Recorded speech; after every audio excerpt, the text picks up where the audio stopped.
तो मैं आपको सदी के महान बच्चे की कहानी सुनाऊंगा। इसकी माँ की सकारात्मक सोच की वजह से बच्चा एक महान वैज्ञानिक बना। उस वैज्ञानिक की सोच थी हार मान लेना इंसान की सबसे बड़ी कमजोरी है और लगातार प्रयास करना ही सफलता की सबसे बड़ी कुंजी है। उस महान वैज्ञानिक का नाम था Thomas Alva Edison. Thomas Alva Edison का जन्म 12 फरवरी 1847 में हुआ। वो अपनी माँ बाप की 7 संतानों में से सबसे छोटी संतान थी। उन्हें जब वो थोड़े बड़े हुए उन्हें स्कूल भेजा गया, लेकिन स्कूल में आने के कुछ दिनों बाद ही उनकी शिकायतें आने लगी।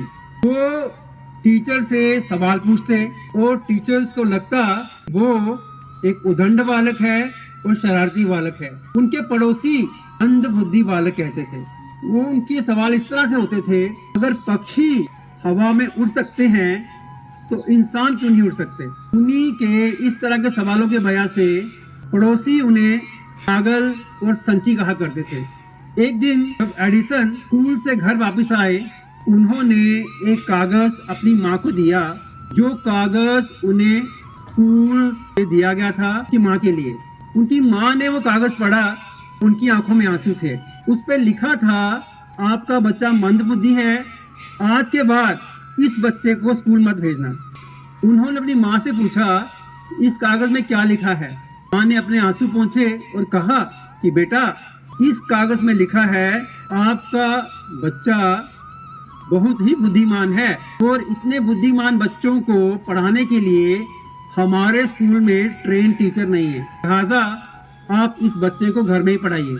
9 साल की आयु में उनकी माँ ने उन्हें एक प्रयोगशाला एक पुस्तक दी, रासायनिक प्रयोग घर पे कैसे किए जा सकते हैं। 10 साल की उम्र में उन्होंने अपने घर पर ही एक प्रयोगशाला स्थापित कर ली। उन्होंने सुन रखा था पक्षी कीड़े मकोड़े खाते हैं, ये वो उड़ पाते हैं। एक दिन मैं सुबह सुबह पास वाले पार्क में गए, वहां से बहुत सारे कीड़े मकोड़े पकड़ के ले आए, जार में बंद कर लिए और उनका एक घोल बनाया और वो घोल अपने एक दोस्त को पिला दिया, ये जानने के लिए कि क्या मेरा दोस्त भी उड़ पाएगा। उनका दोस्त उड़ तो नहीं पाया, उल्टा बीमार हो गया। उस दिन उन्हें घर से खूब पिटाई हुई इनकी। उसके बाद पड़ोसियों ने पक्का मान लिया कि ये बच्चा पागल है, संकी है। लेकिन उनकी माँ कहती थी कि मेरा बेटा बड़ा होकर एक महान आदमी बनेगा। घर में किसी बात पे माँ ने उनकी प्रयोगशाला का सारा सामान उठा के बाहर फेंक दिया। अब उन्हें नई प्रयोगशाला स्थापित करने के लिए पैसों की जरूरत थी और वो रेल यात्रियों को टिकट और अखबार बेचना शुरू किया। उन्होंने रेलवे स्टेशन पे ही एक खाली डिब्बे में अपनी प्रयोगशाला भी स्थापित कर ली। इन प्रयोगशाला में एक दिन कुछ रासायनिक नीचे गिर गए और उस प्रयोगशाला में आग लग गई। उस आग को रेलवे कर्मियों ने बुझा लिया और जो रेलवे सुरक्षा कर्मी ने उनके कान पे, उन्हें सुनाई देना कम हो गया। सकारात्मक सोच यही से पता चलती है कि अगर हमारी जगह उनकी जगह कोई और होता तो ये सोचता कि यार मेरे को तो सुनाई देना बंद हो गया। और वो बहुत खुश हुए, कहते अब मुझे लोगों की ये फजूल बातें सुनने को नहीं मिलेंगी। और उन्होंने अपना प्रयोग करना जारी रखा।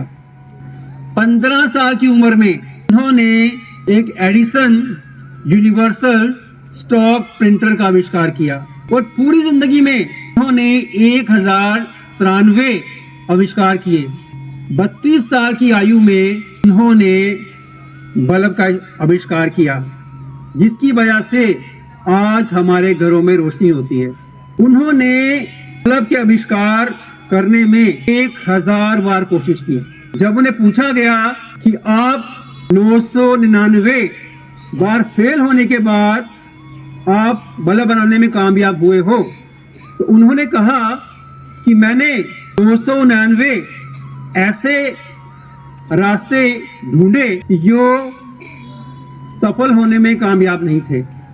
1000वां रास्ता वो था जिसने मुझे सफल बनाया।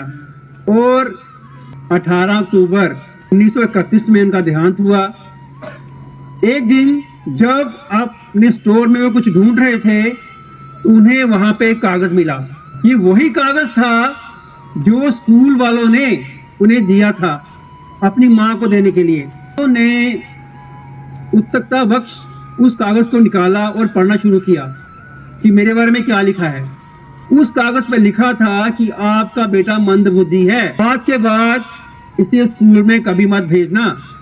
ये पढ़ने के बाद उनकी आंखों में आंसू थे कि उनकी माँ ने उन्हें बताया था इस कागज पर लिखा है कि आपका बेटा बहुत बुद्धिमान है और ऐसे बच्चे को पढ़ाने के लिए हमारे स्कूल में टीचर नहीं है।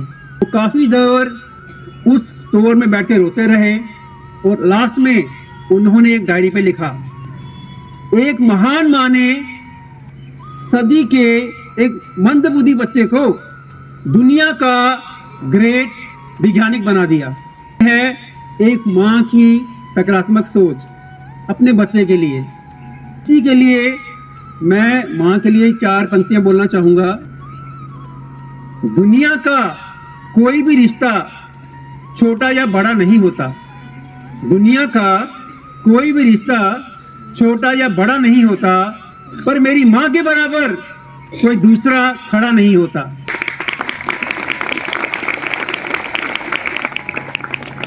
जय हिंद, जय भारत।